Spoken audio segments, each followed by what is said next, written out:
मेरे साथियों और मेरे प्यारे बच्चों, आज हम आपको उद्यमिता विकास का टॉपिक है। व्यवसाय में उद्यमिता के विषय में हम आपको बताने जा रहे हैं और ये बताना चाहते हैं आखिरकार उद्यमिता होती क्या चीज़ है। उद्यमिता का तात्पर्य है किसी भी कारोबार अथवा व्यवसाय का उद्यम से ये बना हुआ उद्यमिता। उद्यम का मतलब होता है कारोबार। उद्यमिता किसी भी व्यक्ति में कोई भी काम करने की जो चाहत होती है, जो अंदर से उसके अंदर जो गुण होता है, उस गुण को हमने उद्यमिता शब्द से कहा गया है कि इसे हम उद्यमिता कहते हैं। मेरे बच्चों और मेरे साथियों, हम उद्यमिता के से पहले मैं आपको एक प्रश्न के द्वारा बताना चाहता हूं कि रोजगार दो प्रकार के होते हैं, एक स्वरोजगार और दूसरा होता है वेतनभोगी रोजगार। स्वरोजगार जो होता है ऐसे रोजगार को कहते हैं कि जिसमें किसी भी व्यक्ति को अपने धन को लगा करके अपना मालिक बनता है, अपने खुद का व्यवसाय होता है, खुद का कारोबार होता है, यह दूसरों को रोजगार देता है। और वेतनभोगी रोजगार होता है जो स्वरोजगार करने वाले के यहाँ अर्थात अपने श्रम को, अपने समय को बेच करके वहाँ पर कार्य करता है और उसके बदले में जो पारिश्रमिक प्राप्त करता है उसको हम कहते हैं वेतनभोगी रोजगार। भारत में वेतनभोगी रोजगार की पर्याप्त सुविधाओं के कारण लोगों का रुझान स्वरोजगार की तरफ नहीं है। अब प्रश्न आता है कि आखिरकार स्वरोजगार के क्या गुण होते हैं। स्वरोजगार के गुणों पर हम आपको बताने जा रहे हैं। देखिए, स्वरोजगार के गुण होते हैं। पहली बात आपको बता दें स्वरोजगार के गुण की। स्वरोजगार से व्यक्ति आत्मनिर्भर बनता है। आत्मनिर्भर का मतलब होता है स्वावलंबी बनता है। दूसरी बात, उसके बच्चों का भविष्य सुनिश्चित होता है। जो व्यक्ति जो भी अपना कोई रोजगार को कर रहा है या अपनाए हुए है, वह भविष्य में उसके बच्चे भी उसी रोजगार को अपनाते हैं अर्थात करते हैं। हम कह सकते हैं ये स्वरोजगार की एक विशेषता है कि स्वरोजगार करने वाला व्यक्ति स्वावलंबी होता है और अपने का मालिक खुद होता है। वह अपने समय और श्रम को बेचता नहीं है। स्वरोजगार में संभावनाएं असीमित हैं।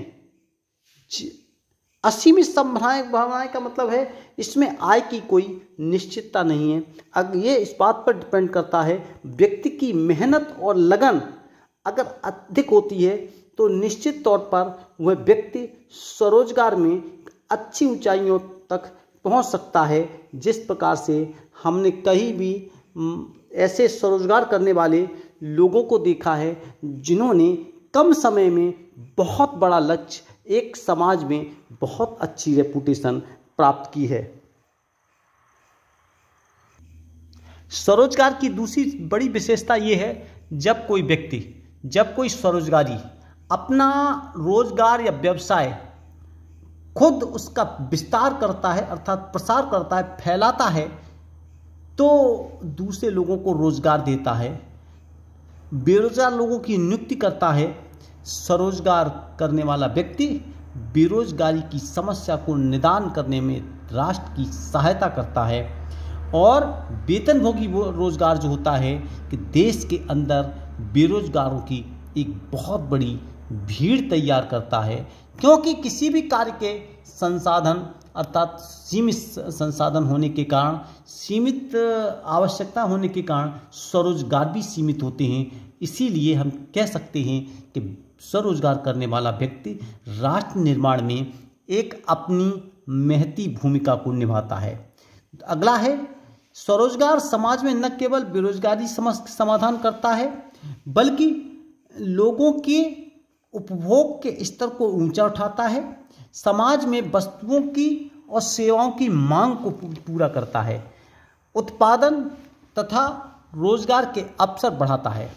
स्वरोजगार में बच्चों का भविष्य हमने पहले ही बताया है कि निश्चित होता है कि अर्थात इनके बच्चे बेरोजगार इसलिए नहीं होते हैं कि वे शुरू से ही एक स्वरोजगार के अपने पैतृक व्यवसाय के बारे में जानने के कारण कई प्रकार के व्यवसायों के बारे में अब व्यावहारिक अनुभव उनका अधिक अच्छा होता है।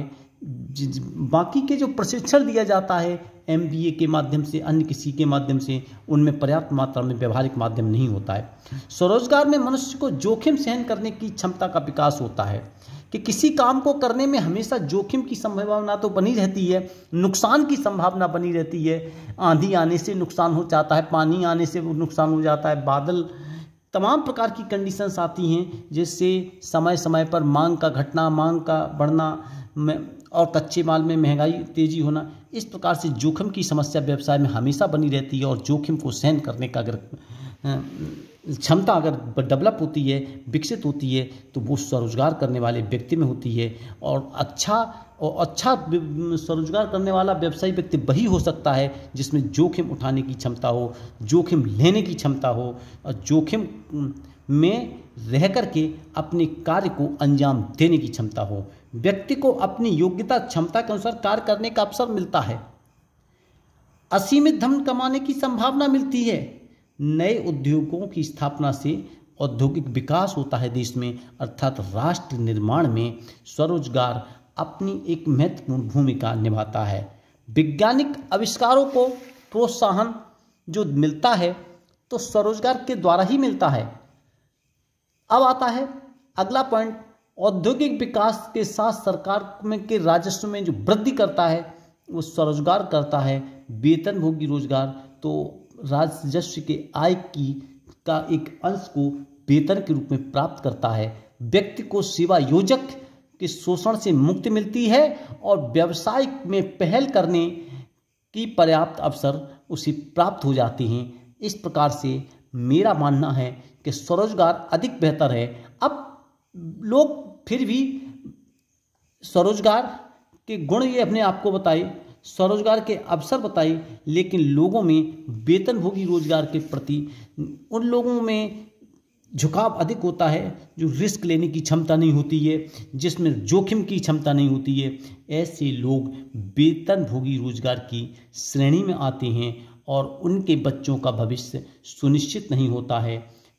इसी के साथ हम आप लोगों को फर्स्ट ईयर के बच्चों को सामान्य आधारित में उद्यमिता विकास की ये वीडियो बना रहे हैं और हम समझते हैं कि आज उद्यमिता विकास में इतना आप सीखिए और कल हम अभी बताएंगे, दूसरी कैसेट में नेक्स्ट में बताएंगे कि स्वरोजगार के उपलब्ध किस प्रकार के अवसर उपलब्ध होते हैं, उद्यमिता क्या है और उद्यमिता की परिभाषा क्या है, एक अच्छे उद्यमी की क्या क्या विशेषताएं होनी चाहिए। ये सारी चीज़ें हम नेक्स्ट अपनी वीडियो में अर्थात वीडियो में आपको बताएंगे।